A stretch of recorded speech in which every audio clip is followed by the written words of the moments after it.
Oh, I've got nothing to expose myself over. I haven't tried to be nothing. I'm not. I'm just being me 100%. Like, you either like me or you don't. I'm not here to really... I've done all that trying to please everyone. Just leaves you in a mess. Trying to please everyone for nothing. Like I'm in a huge debt to society and I'm just trying to please every folk so the debt's paid. Mate, I've done all that. You end up in a mess, you end up lost. That's why I'm a firm preacher of not losing your identity. Don't lose your identity.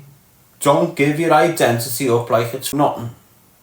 Your identity is everything you're about. The minute you give that up, you're losing everything you're all about. Even if you've loved your nan and you've been raised by your nan is instilling a certain identity, a certain character within you. The minute you go out your nan's at 16 and start mixing with that little group there, within 6 months, you're starting to lose your identity, your personality and your character that your nan, your parents, your auntie, your brothers, all instilled in you as a young kid. Now you're giving it up, predominantly to the leader of the group or the leaders of the group or the dominant people within the group. You used to dress casual, decent, I'd take you anywhere. Now I can't take you anywhere because you dress like a ninja that smokes crack. Without you understanding it, lad, that's you losing your identity. When you were that kid just based in your room with your little bits of music on, you were listening to a little bit of this, getting into a little bit of that. Here we are a year later, you dress like a ninja smoking crack and now you're listening to music that wants you to smoke more crack. You're letting shots off at your ma and that because she's put gravy on your spuds. And this is you losing your identity, lad. And you don't even understand it, do you? Trust me. That identity, if you lose that, you are lost for years and years, mate. And whoever steals your identity, wherever they go, you're going with them. If they turn into a group of bankers, you'll be a banker. If they turn into a group of prisoners, you'll be a prisoner. Drug dealers, murderers, gangbangers, all that, you'll be one of them. So cherish your identity. Understand who you are. If you haven't got an understanding of who you are, you might be searching for years, trying to understand fully who you are. You might get lost and not even try and recognise who you are till later on in life, like me. You go back to your roots. Don't give them up. There's a reason why people have got to go back to the roots all the time. It's because they forget them. Go missing for years, go back to the roots, everything falls back in place for them. That's basically losing your identity, losing your personality, your character to the big, dangerous, wild world out there. Don't do it. How do people start stealing your identity? By overruling your thinking. That's the first point of them doing it. Overruling how you're thinking. Yeah, I'm going down here today. Yeah, I'm going at 3 o'clock. Why don't you come here with us? Nah, I'm going to go down here. Nah, come with us, lad. We've been waiting on to come with us, come with us. That's it. He's overruled your thinking. If he keeps on unruling your thinking, he's going to have full control of your thinking, isn't he? You won't even have to. You'll just watch what he buys from that JD store. They're nice, them trainees. I'm getting a pair. Oh, that's a Boss jacket. I'm getting it. Before you know it, you're all walking around uniform. You've all got separate headphones on, but you've all got the same track on. You might as well take your headphones on and put a speaker in front of you. Do you understand what I'm saying to you? A lot of you won't like to take it on board because you're in the head. You know, you're sitting there blazing vapes like it's healthy. There's scabs all over your faces off it, blaming your teenage years. Kids are being led astray like test cases all over the gaff. Do you think them vapes wasn't some sort of big test on the youth? Just appeared and then banned them when they've done the test?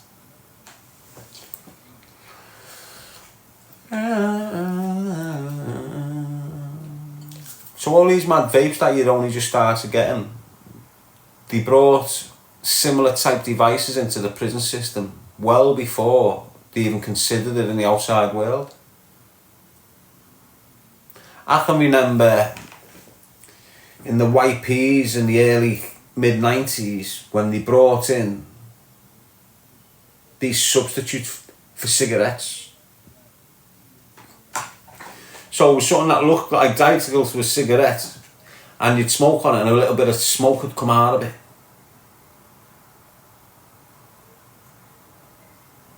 So like I keep on saying, it's like they test case these things in prison and then roll them out in society.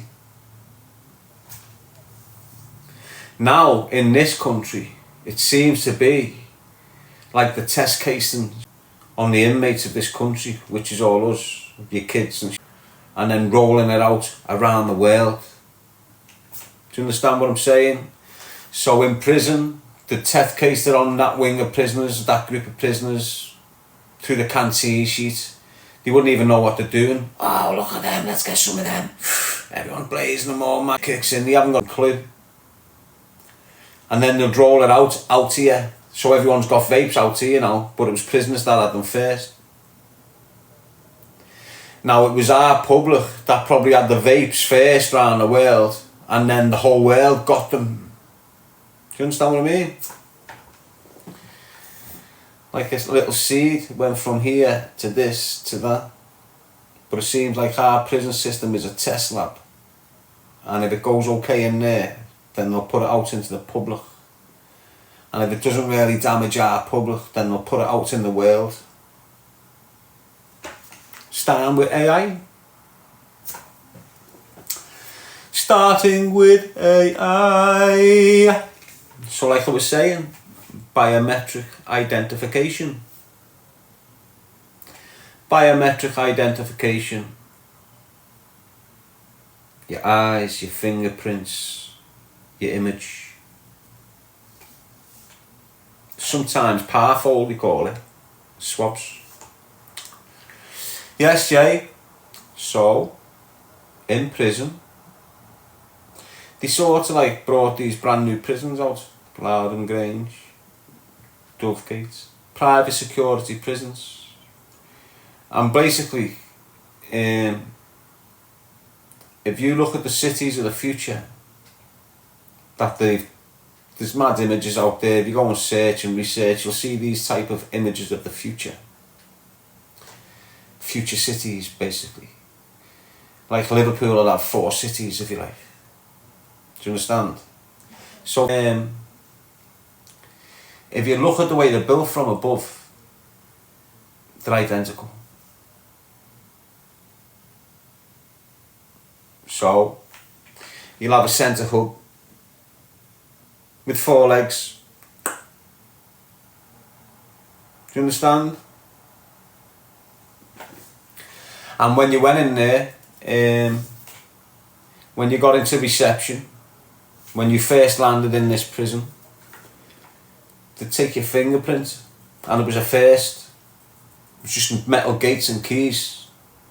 Now we're going electric, now we're going biometric. So every prisoner at Loudon Grange now had his fingerprint took and his picture taken.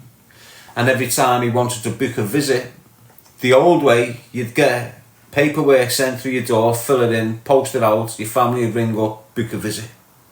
Now, you put your finger on a fingerprint machine, they'll let you into an electric console, you've got them in your cells now.